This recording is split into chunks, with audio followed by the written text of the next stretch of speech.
On October 1st of 2015, a student walked into Umpqua Community College on his fourth day of classes with pure evil intentions. Immediately after walking into his classroom, he brandished a pistol, and what he would do next was absolutely sickening. This is the massacre they don't mention.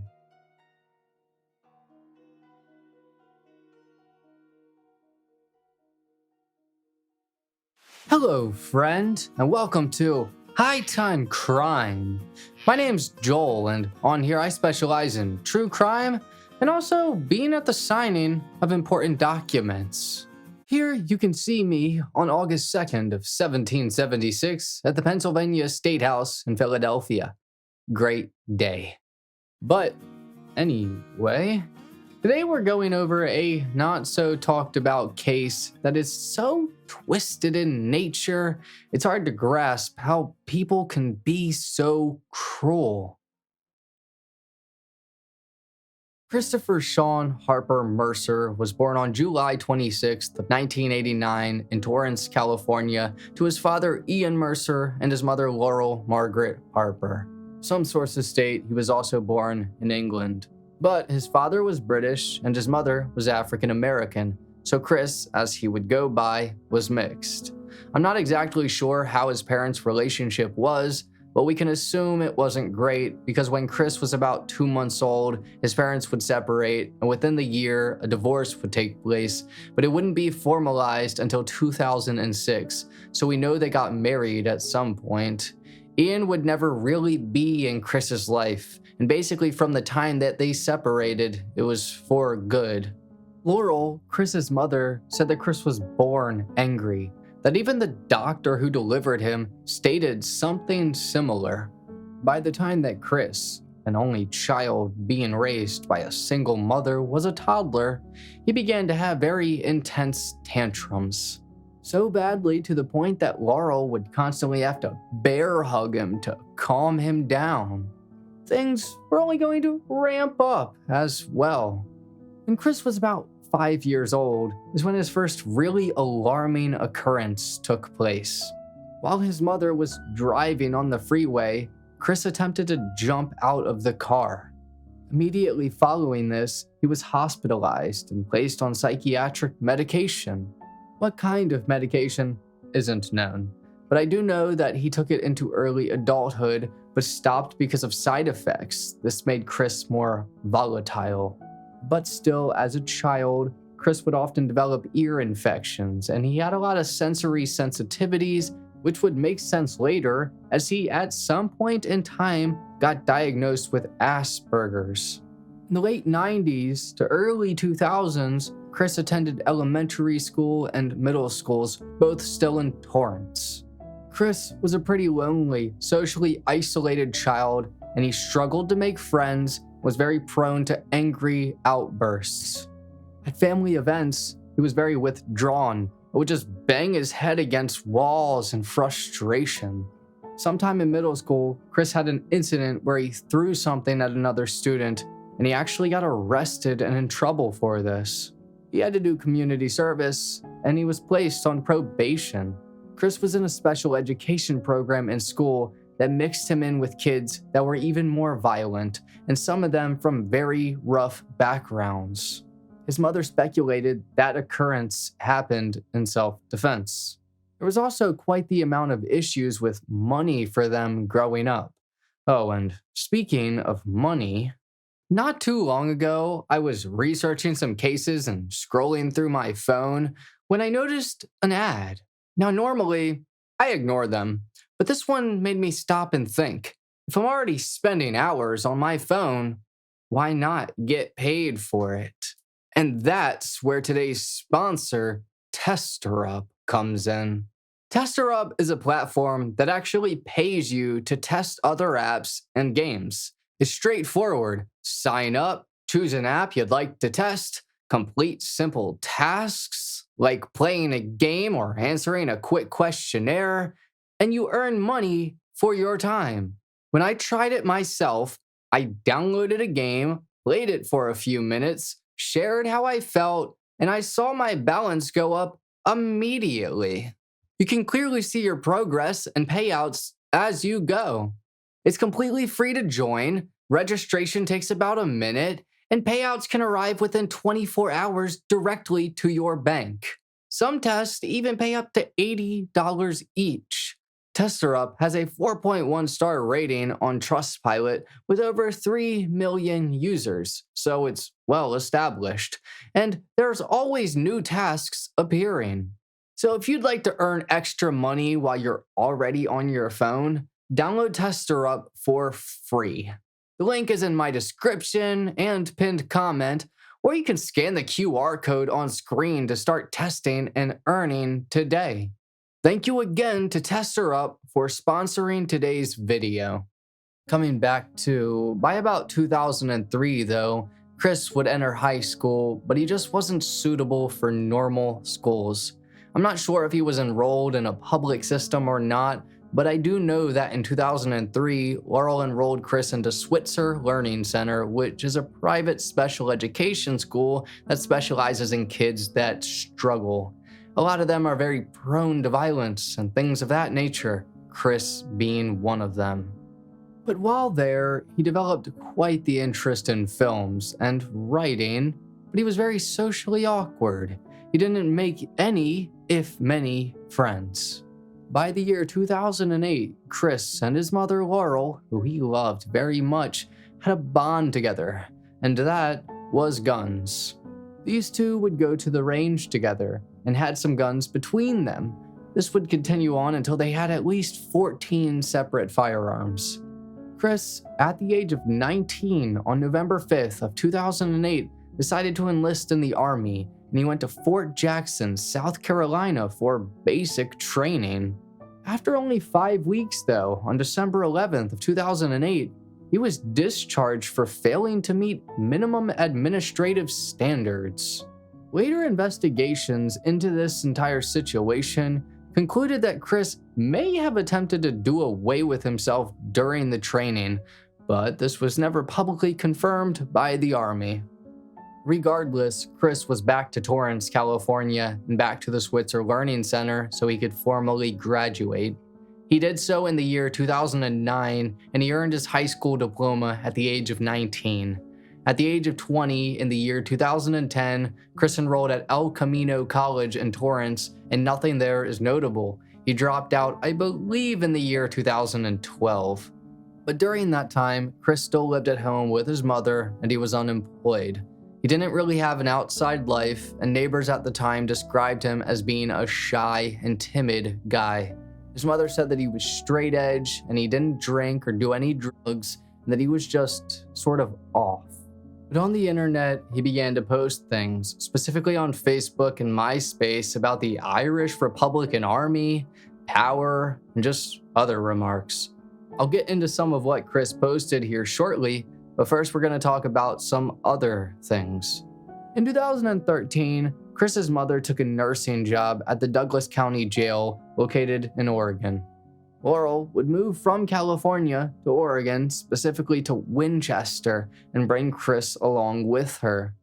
Chris was ecstatic about the move, specifically because Oregon had a bit looser gun laws and he was going to be able to open carry a pistol. Neighbors at that time recall seeing Chris walking alone all of the time with a pistol holstered at his side. Chris, during this period of time, was living entirely off of his mother. He didn't have a job, but he would occasionally sell some of his video games in order to fund gun purchases. But how he got those video games? Once again, his mother. His mother also helped out with gun purchases as well. Once again, between Chris and Laurel, they had 14 guns. A majority of them were Chris's, but his mother had a few herself. While in Oregon in July of 2014, I believe Chris met what was perhaps one of his only friends or acquaintances by the name of Skunk.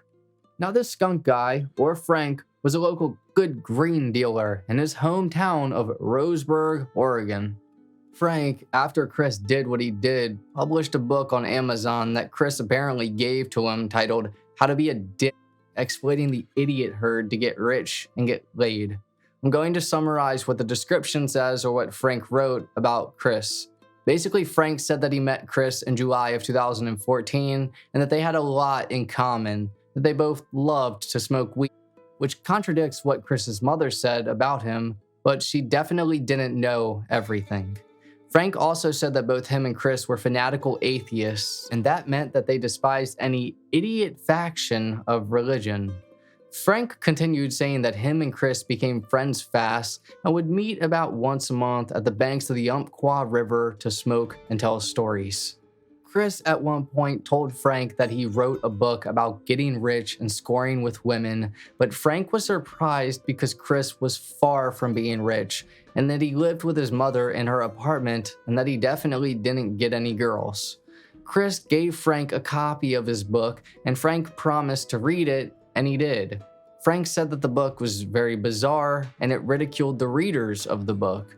Frank eventually met up with Chris again after reading it, and Frank asked Chris why he did that, and Chris said that he was just being funny, and that cruel humor is what's popular today. Frank said that after reading it and listening to Chris talk about it, that he just seemed manic and had fanatical feelings towards people that didn't like him. That Chris was talking a bunch about killing people and significantly reducing the global population.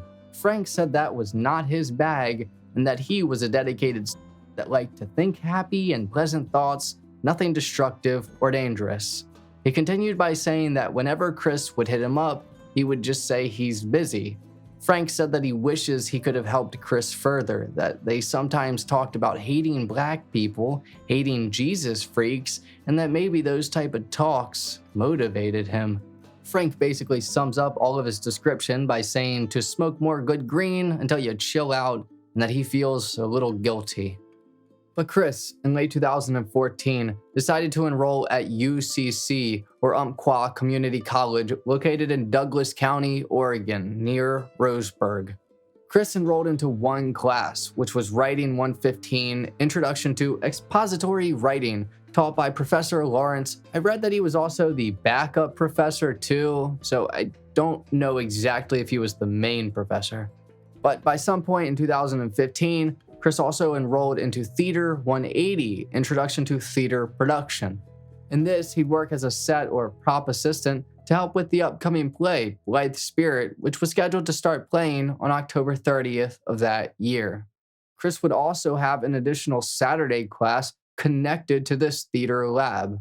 By the summer of 2015, Chris had a measly GPA of 1.75, and on September 1st of 2015, the UCC notified him that he had been placed on academic probation and that he risked being suspended from the school if he didn't improve his grades.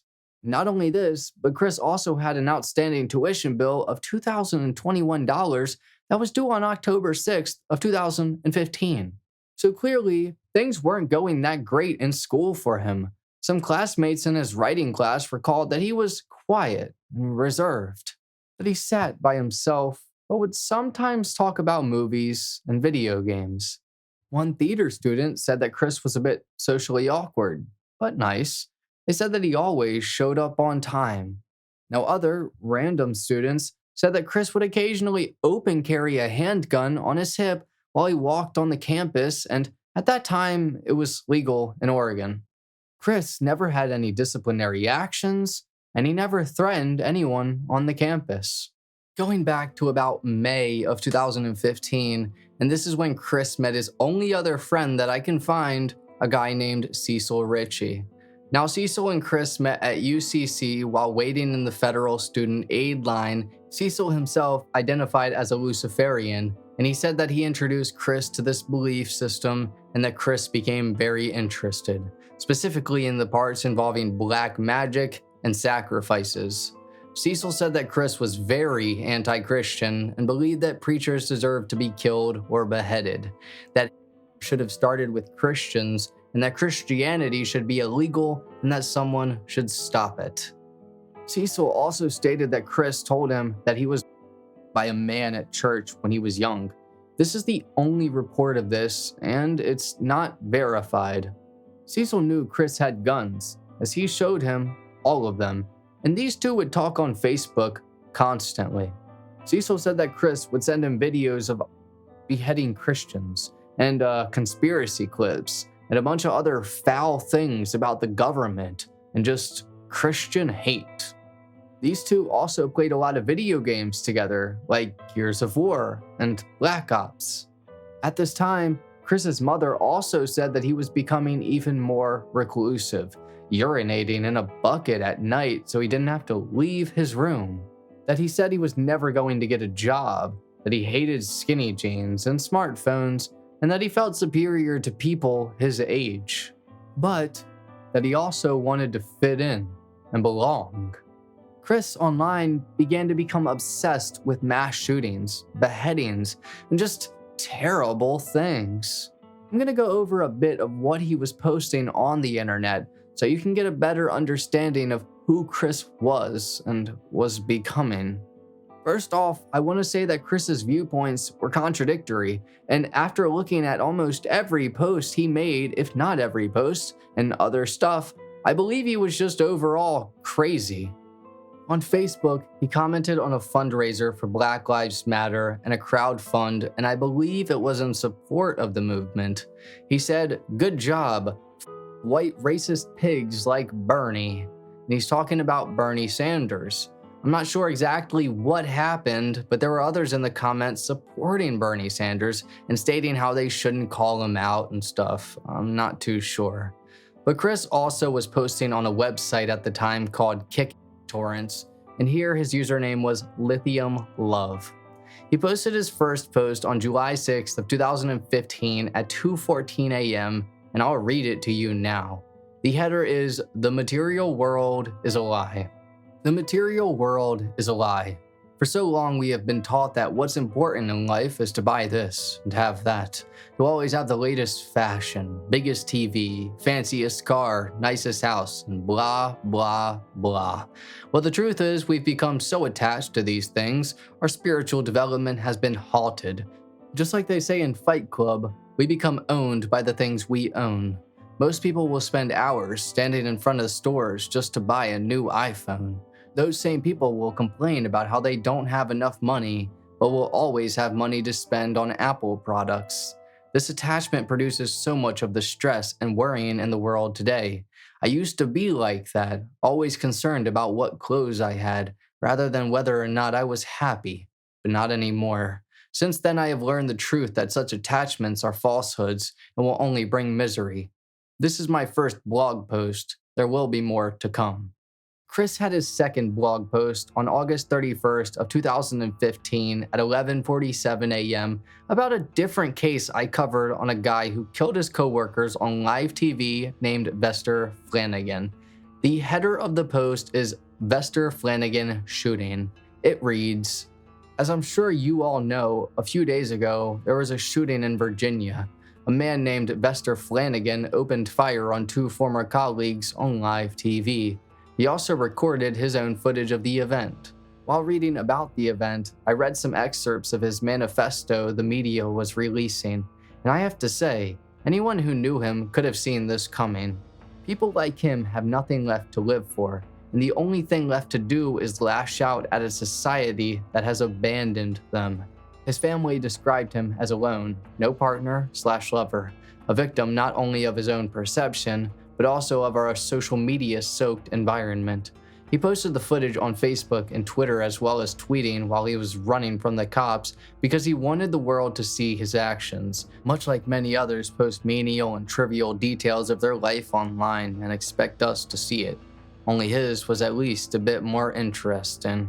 On an interesting note, I have noticed that so many people like him are all alone and unknown, yet when they spill a little blood, the whole world knows who they are. A man who was known by no one is now known by everyone.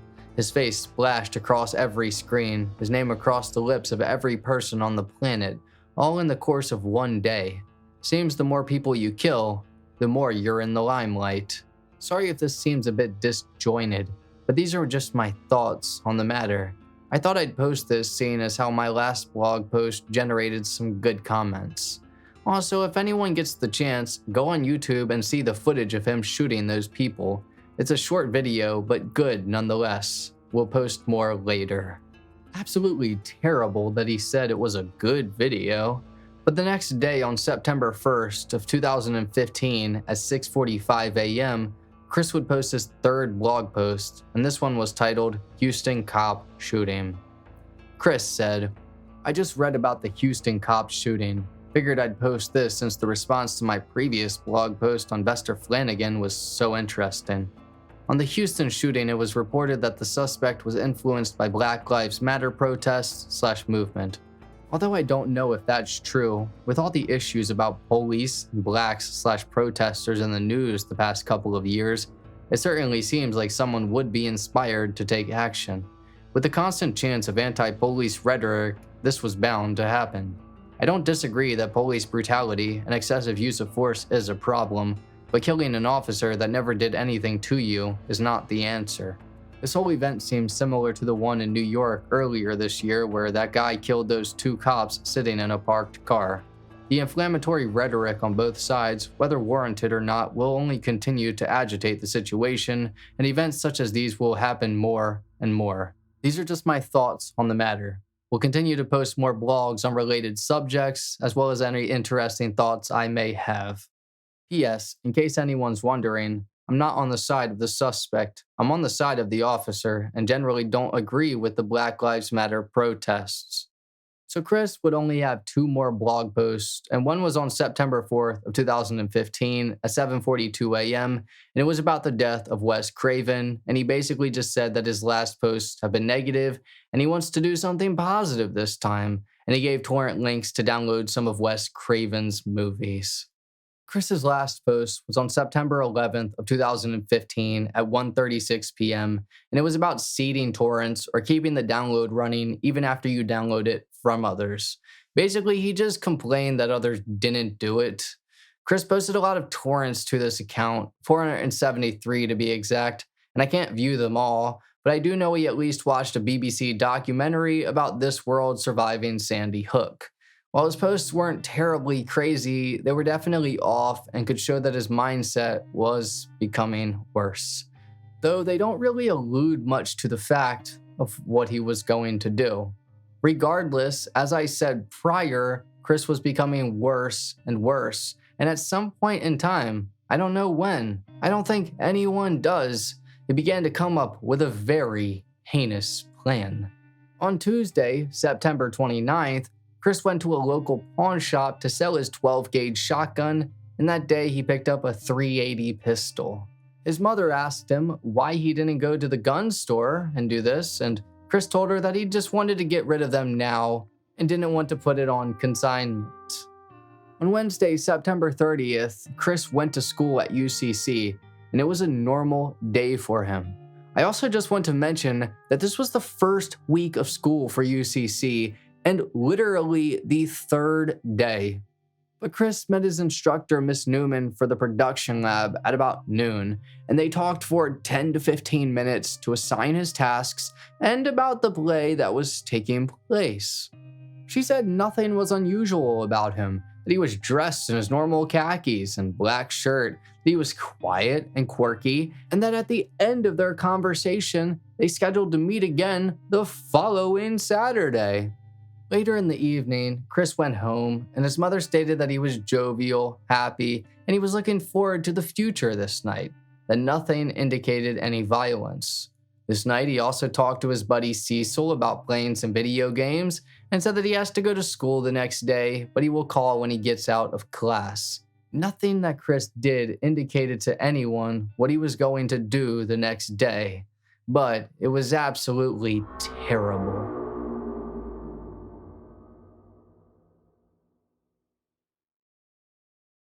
On October 1st of 2015, Chris Harper Mercer woke up with pure evil on his mind.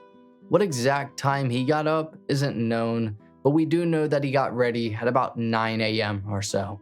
Chris put on a black ballistic vest and military-style clothing with a pair of glasses, a watch, a pentagram-style pendant, and a black neck cord to keep the glasses on. Chris got together 4 pistols, a .40 caliber, a 9mm, a .380 caliber, which he picked up at the pawn store just a few days prior, 2 .45 caliber pistols, and a Delton 5.56 rifle with a suppressor.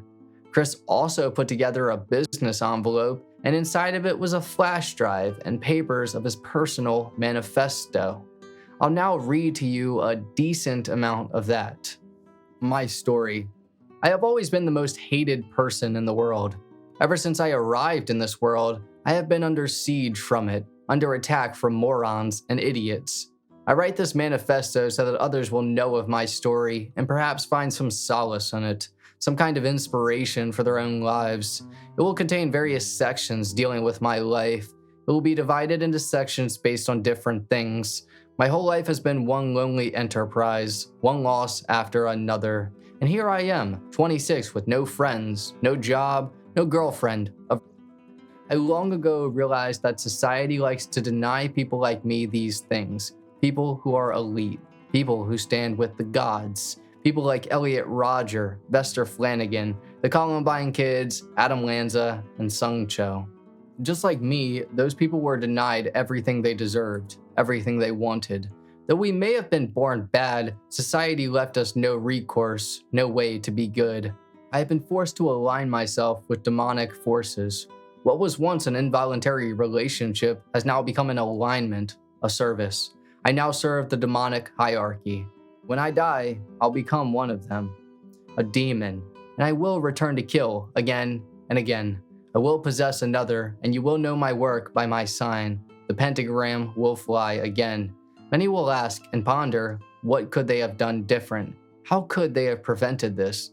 But you can't. You could never give what I wanted. You could never have done that. Some will of course say I had so much to live for, but I don't think so. I had no friends, no girlfriend, was all alone.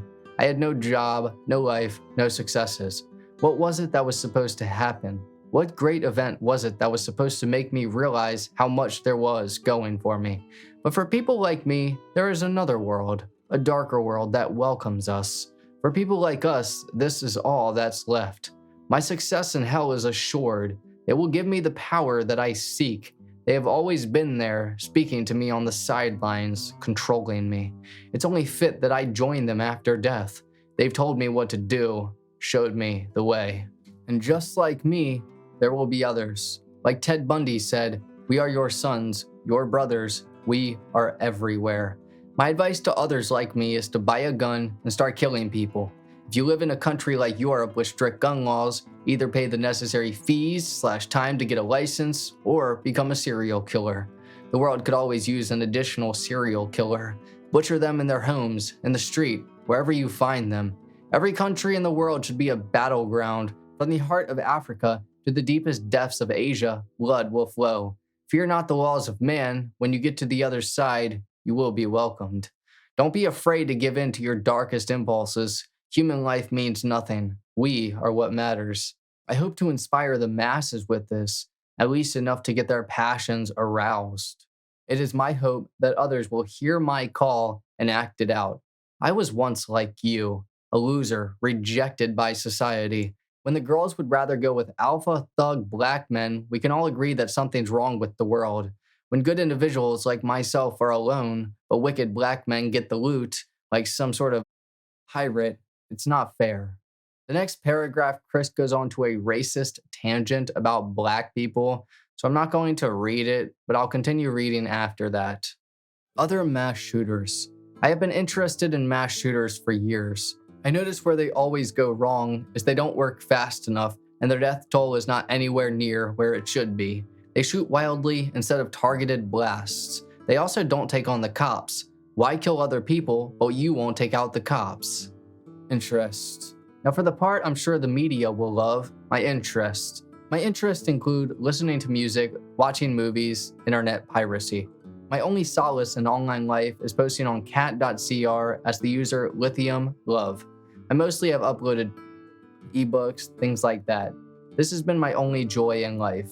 I will leave a sign on my profile there for anyone who wished to see it. I'll say again, my profile on cat.cr is lithiumlove. Check out what I've uploaded. You may find our tastes are more similar than you realize. Then he lists a bunch of his favorite artists like Marilyn Manson, Emily Autumn, and One. He also lists some of his favorite movies, like The Exorcist or The Exorcism of Emily Rose. He said that his favorite colors were red and black, his favorite food was potatoes, and his favorite drink was soy milk. He then posted a frequently asked questions column, and the first question is, "What is your religion?" He said, "The answer is, my religion is not a formal one, but more so a new age one. I've aligned myself with the occult since I was born." Question, "How come you've not had a girlfriend? Are you gay?" Answer, "No, I'm not. Girls just didn't want me. As I said before, they went for the thug blacks." Question, "Are you mentally ill?" Answer, "No, I'm not. Just because I'm in communion with the dark forces doesn't mean I'm crazy." Chris then finishes this out by saying, "So, in conclusion, this is my manifesto. I hope all who have read it enjoyed it and find inspiration in it. Learn from what I've done. I know this is not as long as Elliot Rodgers, but it's still good. Elliot is a god. For those wondering, I do not have any social media. If anything should happen to this manifesto on this hard drive, there is an original copy on my computer. For the Vester Flanagans, Elliot Rodgers, Sung Cho, Adam Lanzas of the world, I do this. For all of those who never took me seriously, this is for you. For all of those who haven't made their stand, I do this. I am the martyr for all of those like me." To quote Sung Cho, "Today I die like Jesus Christ. 666, for Satan I do this, for the darkness I do this, 666. Absolutely sickening what his thought process was, but regardless, Chris that day was going to do something terrible. After getting everything ready, he put it all into his car, and neighbors recalled seeing him looking angry. His mother wasn't awake during this time. She woke up about 10 minutes too late. At 10:20 a.m., Chris left his mother's apartment and drove straight to the college he was enrolled at, or Umpqua Community College. Chris decided that he was going to attack his Writing 115 English class. After parking at the college, he walked into the school carrying a bag, and I'm not sure exactly how, but he managed to also get his AR inside. He first stopped by the bathroom and stashed the AR for some reason, and he also hid some ammunition. He really had carnage on his mind. Chris would then exit the bathroom and go to his English class, and as he entered, he was smiling, and the professor was talking. The time was just about 10:30 a.m. Chris pulled a handgun out and shot it twice, not at anyone specifically, and he yelled for everyone to get down. All of the students and the professor were in disbelief, and Chris yelled out that this is not a joke, and once again for everyone to get down. Everyone got down as best as they could and started army crawling to the middle because Chris told them to go to the middle. Chris then began his rampage and first started by targeting their professor, Lawrence Levine. Chris said to Professor Levine that he had been waiting a long time to do this, and that's when he shot him. Right after this, Chris began to focus on a 44-year-old student named Serena Dawn Moore. Serena had health issues and was in a wheelchair, and she also had a service dog. When Chris started, Serena fell out of her wheelchair and next to her dog. Chris told her to climb back into her wheelchair, and as she did this and was struggling, Chris shot and killed her. After this, Chris began to go one by one to the students, asking them if they were Christians or what their religion was, and when they'd answer, he'd shoot and kill them. Survivors said that Chris was deranged and eerily calm, but he was laughing at times. Chris asked one person about their religion, and they replied that they were Catholic, and Chris said thank you for standing for your beliefs, and then shot him. While people were laying, dying, Chris was saying things like death doesn't hurt, and he was laughing in people's faces and standing over top of them, finishing them off. At 10:36 a.m., Chris decided to select a student to spare, and this was an 18-year-old named Matthew Downing. Chris said, "You, the kid in the glasses, get up. I need you to do me a favor. Today's your lucky day." Chris then gave Matthew an envelope and told him that inside of the envelope is a flash drive and his manifesto, and that he will be the one to deliver the message. Chris told Matthew to go sit in the back of the room and not to move, that he wants him alive as a witness. I can only imagine how Matthew was feeling, but definitely terrified, and so he went to the back and sat down. At 10:37 a.m., in a nearby classroom was a student and United States Army veteran by the name of Chris Mintz. Chris Mintz heard the gunfire and screams and immediately knew what was happening, and he sprung into action. Chris Mintz began yelling at people to flee the building and get out of there, and he himself ran to the library and pulled the fire alarm. Then he ran back towards room 115, or right where Chris was. Chris Mintz blocked the doorway with his body in an attempt to slow Chris down, and Chris confronted him in the hallway. A little fight sort of happened, but because Chris had a gun, he was able to overpower Chris Mintz and shoot him 5 to 7 times, shattering both of his legs. Chris Mintz fell to the floor and began begging for his life, pleading that that day was his son's birthday. Chris, emotionless but clearly angry, shot Chris Mintz again, hoping to kill him, but somehow Chris Mintz would go on to survive. At 10:38 a.m., the first 911 call came in, and by 10:44 a.m., the first officers arrived on scene. This was Sergeant Joe Caney and Detective Todd Spingath. Chris, back in the classroom, had shot, I believe, everyone but one person in the room. Not everyone was dead, though. He then paused what he was doing because he heard sirens and realized that the police were coming. Quickly, he decided to reload his guns in preparation for a fight between the cops, and as he was leaving the classroom, he told the survivors that he had been waiting to do this for a really long time, and that all of this was happening for a reason, that in a matter of seconds, they'll all be with God. Next, Chris stepped out into the hallway, armed and ready. Meanwhile, the two officers headed inside.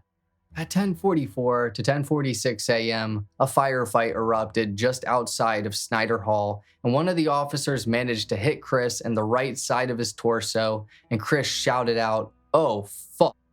Chris didn't shoot either of the officers, but after Chris got shot, he retreated back into the classroom, and in one final cowardly move, he took himself out.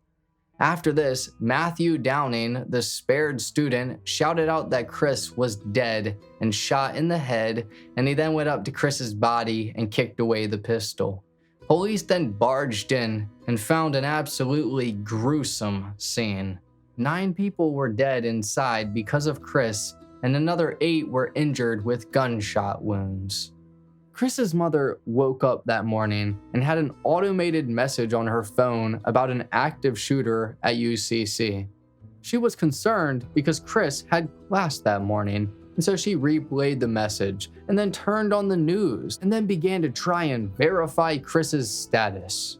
She called Mercy and he wasn't admitted, and she checked the inmate listings and he also wasn't listed, so she thought that was a good sign. Laurel got onto the phone with her sister and then checked Chris's room to see if any guns were missing just in case, but his room was an absolute mess, and so she couldn't tell. On the news, Laurel heard that students were being evacuated, so she headed to the college, and then there is when she found out what Chris had done. It's absolutely tragic that he decided to go through with doing such a terrible act. Chris was a loner and became obsessed with dark magic, the occult, mass shootings, death, and anything to do with evil. Chris hated Christianity, specifically white Christians. He hated black people. He hated everybody. He was not comfortable in his own skin. He had many issues himself, and even though he was on an unknown amount or name of prescriptions, they still didn't help him. Chris Mercer was a ticking time bomb, and eventually he snapped. Unfortunately, he had guns, and his mother couldn't see the evil behind him, though it was very clear. Regardless of the things that he said to her, and that she knew how off he was, how angry he was, how much he hated the world, she still knew what was culminating. Chris, over the period of years, became incredibly hateful, spiteful, and he was going to get his quote-unquote revenge on the world, and he did just that. But not really though, because the only thing that he managed to do was kill 9 innocent people and injure 8 others. He didn't leave behind a legacy. In fact, most people don't know or care about who he was or is, and they never will. Chris murdered these people for zero reason whatsoever besides to feed his own demonic thoughts. He did not know these people, as when he committed this heinous act, it was the fourth day of school. It's sickening, but those people deserve to be remembered. Rebecca Ann Carnes was 18 years old and was an outgoing woman with a great look on life. She was a freshman at UCC and interested in healthcare and wanted to become a dental hygienist. At the time, Rebecca was also working at Walmart for some extra money, and her family said that she was excited to start her future career and embark on college education, but sadly, she never reached that point. Quinn Glenn Cooper was 18 years old, and he had a passion for performing arts and sports. Quinn loved dancing and was a talented voice actor. It was said that he was good at impersonations. Quinn also practiced martial arts and was close to becoming a brown belt in karate. He was scheduled to achieve this status only a week after the shooting. But Quinn's family said that he was a funny, sweet, compassionate, and wonderful, loving person. They said that he always stood up for others and had a caring heart. Lucas Eibel was 18 years old and a bright student with a lot of potential. He was a Ford Family Foundation scholar and a UCC scholar, and he earned his scholarships with great grades. At the time, Lucas was studying chemistry at Umpqua Community College, and he wanted to have a career in science. He also devoted a lot of time to volunteering. One summer, Lucas spent it as a junior zookeeper at the wildlife safari, and also at the same time, he was helping out at an animal shelter. An interesting thing about Lucas was that he was a quadruplet, so one of 4 children born at the same time. His family said that he was exceptionally nice and a kind-hearted young man, and that it would take 18 years just to tell you how amazing he was. Lucero Alcaraz was 19 years old, and in high school, she earned an Umpqua Community College Scholars Award, which was a scholarship that would cover her full tuition. Lucero decided to use that opportunity to pursue her dream of becoming a nurse. She was looking into pediatric nursing and was in mostly honors courses. She was very dedicated and wanted to succeed. Lucero outside of school was one of 6 siblings and very artistic. She loved to draw. Her family knew her as the responsible one, and she was a very kind girl with a heart of gold. Trevin Taylor Ansbach was 20 years old, and in high school, he was a standout basketball player. He helped his high school, Sutherland High, win a league championship, and in his senior year, he played in the All-Star Series. Trevin took his love of basketball to UCC, where he played for their basketball team, the Riverhawks. Outside of school, Trevin worked at the Roseburg Forest Products, and he was the son of a firefighter, so this was sort of an inspiration for what he wanted to do. Trevin was a humble, heartfelt man who was considered to be larger than life and brought out the best in those around him. It was said that he led by example. Jason Dale Johnson was 33 years old and had a really rough past dealing with addiction and other struggles, but he decided to turn his life around. He completed a 6-month rehab program through the Salvation Army and then earned his GED, but he didn't want to stop there. Jason then enrolled into UCC and was proud of what he was doing. His entire family was too. Those close to him described Jason as being intelligent, loyal, and handy, that he could fix anything with no instructions. Jason could be loud at times, but he was learning patience and rebuilding his life. He was a Christian man and proud to be. The morning this happened, Jason hugged and kissed his mother and asked her how long she was waiting for one of her kids to go to college. She said, 20 years. Jason replied that he loved her and that he'll see her afternoon, but sadly, that would never happen. Serena Dawn Moore was a 44-year-old mother of 3 and had a lot to live for. She was in her 3rd semester at UCC at the time, studying business, and she wanted to improve her life to become more self-sufficient. Serena was a devout Seventh-day Adventist and was very involved in church. She was described as being a prayer warrior or someone that you could count on to pray in times of need. Serena also loved animals and specifically horses and dogs. She would take in almost any stray if they needed a home. Serena herself had chronic sciatica, and this required her to be in a wheelchair and need a service dog to help her get around. This didn't stop her from still wanting to do the best she could, though. Serena had a caring heart, she was a kind person, and put everyone before herself. Kim Saltmarsh Dietz was a 59-year-old wife and mother who just recently returned to school to try and better herself. Originally, she lived in England, but moved to Oregon in the early 2000s. This is where her and her husband Eric worked as caretakers on a vineyard for a very long time. Both of them would nurture the vines and help to care for the animals. Kim loved animals, and the family owned 2 dogs and some feral cats. In the fall of 2015, Kim decided to enroll at UCC alongside her 18-year-old daughter. Kim wanted to grow more as a person and educate herself further. They were both on the campus at the time, but Kim's daughter was in a different class. Friends and family remember Kim for her loving, caring personality. They said that she was very energetic and had a very kind soul. Lawrence Levine was 67 years old and the assistant professor of English leading the writing class at UCC on that October day.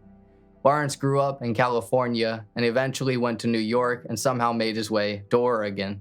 There he rented a cabin near the Umpqua River and loved nature and writing. He was a superb storyteller and a scholar, earning a master's degree from the University of Oregon. Eventually he'd become an English teacher, but he also worked at a local cafe, specifically the bar. He was a fly fishing guide on the Umpqua River, and he wrote a ton of novels. Unfortunately, none of them were published. Lawrence is described by friends and family as being a gentle, wise soul with a creative spirit, that he was the most gentle, kind, and thoughtful person imaginable. It's upsetting that the end all of these people met was so tragic and genuinely terrifying. For some of them, it was their literal 4th day of college, and this is the fate that they were met with. Absolutely sickening, and I really hope that they are all resting peacefully.